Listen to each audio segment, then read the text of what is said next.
Alright, now this is what you want to get. This is brand new head gasket right here. If yours looks like crap like this one, you can always tell right here. You see all that? It's just the layer's been ripped apart. Just looks like been beaten, used up pretty bad. So what you want to do is just throw that away and get yourself a new one. So, and always remember to get yourself a brand new diaphragm for your carburetor. If it's a 3 horsepower Briggs & Stratton carburetor, see, just like that. So it'll look like this. So it was only like $4.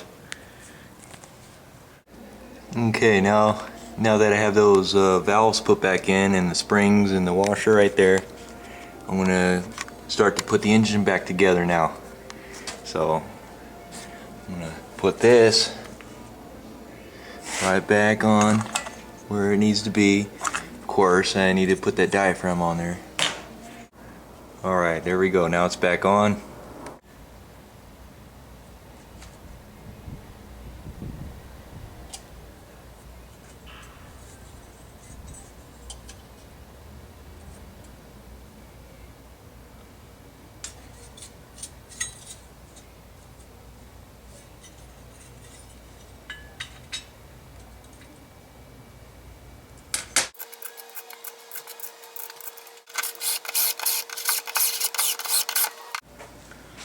Alright, now you got this piece right here. Goes right here.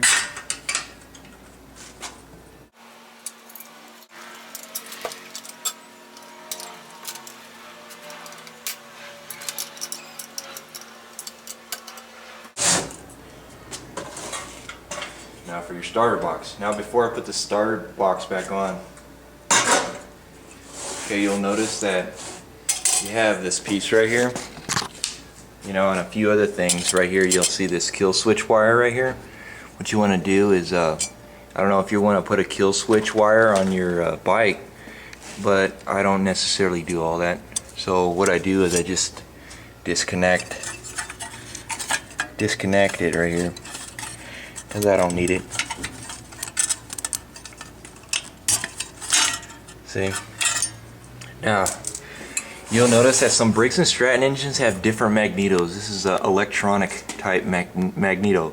So it doesn't require the points inside the flywheel. That you'll see that there's points. If you take this off, it comes off, and then there's points in here, and it helps tell the engine, the piston, the engine when to spark at the right times. So this electronic magneto does it for you. You can go to a lawnmower supply shop or any kind of lawnmower shop and you ask for an electronic magneto for your 3 horsepower Briggs & Stratton engine, and just bring in the original type of magneto, the old school one, and just show them, look, I just want an electronic version. They'll usually tell you, okay, we got an electronic kit that you can install on your original magneto. It's cheaper. You know what? Don't get those electronic kits. I didn't have any luck with those. They actually don't last very long. So get the one that's all built just like this. You can always tell it's electronic when you see this part right here. The ones that don't have electronic, it just looks like this part right here. Just goes straight down, and there's a wire that goes underneath the behind the flywheel, and it hooks up to the points inside here. And you just want to unhook that and put this one on.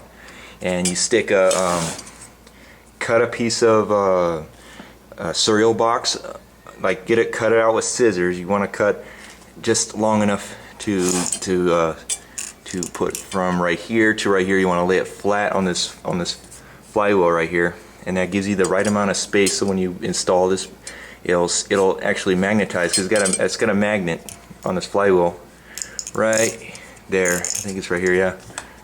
See.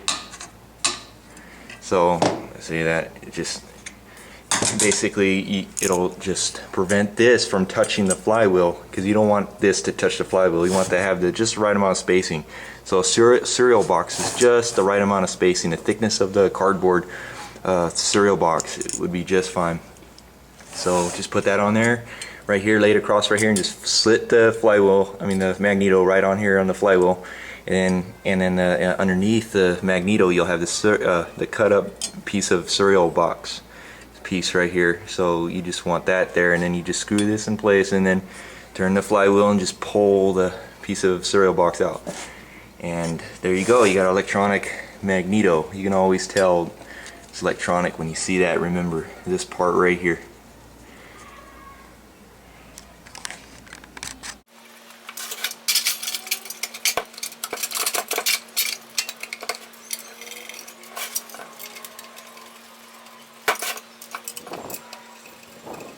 Before I go any further with this, I want to compression test this. So go get yourself a compression tester over at Cragen's Auto Parts store, or you can go to Pep Boys or any other auto parts store that you can find around. And what you want to do is first take off the spark plug. Okay, put that down, and you're going to want to screw this in here. See, this is what it looks like right here.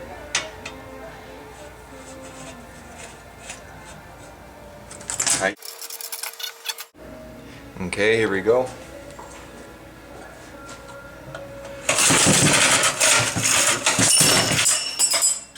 Wow, it's got a lot of compression. Jeez.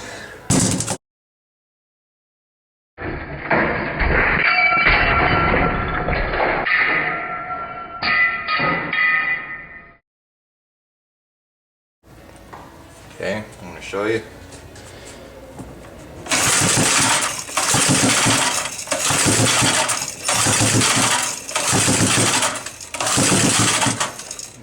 Alright, that's some pretty good compression. Let's see.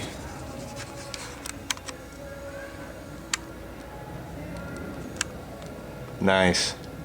That is 105, 10, 15, 20. Each one of those little dots right up here, those little tiny dots, are rated at 5 psi each. So here's 100, 5, 10, 15, 20. Okay, gives you what it is right here. So that's pretty good. It's a lot better than I thought. I thought I was gonna get less. So this engine's got some really good compression. Okay, now I'm going to put together this carburetor, and I'm going to show you how I'm going to do that right now. And I'm going to first start off with this diaphragm piece right here.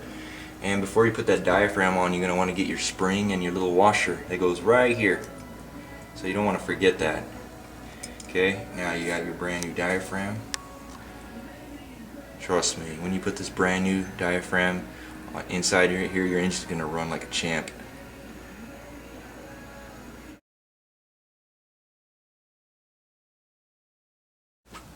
Alright, now we're going to put this fuel screw assembly back together in here now.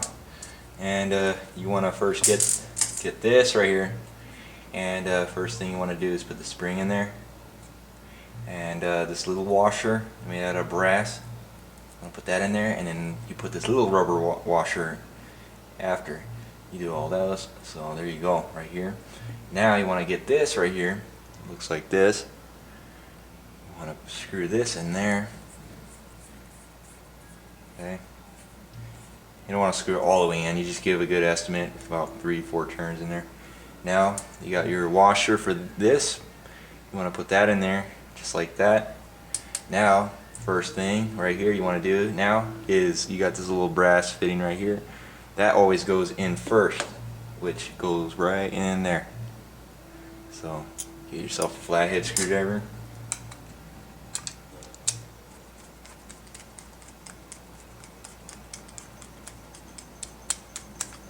Nice, good finger tight. There you go. Now screw that inside right here. That restricts the fuel flow, the right amount of fuel that goes into the carburetor. Get your wrench or whatever kind of wrench tool you have. Give it a nice good tight. Okay, there you go.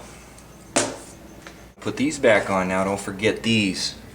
And these are off the carburetor you just took off. So you just want to make sure you put everything back together.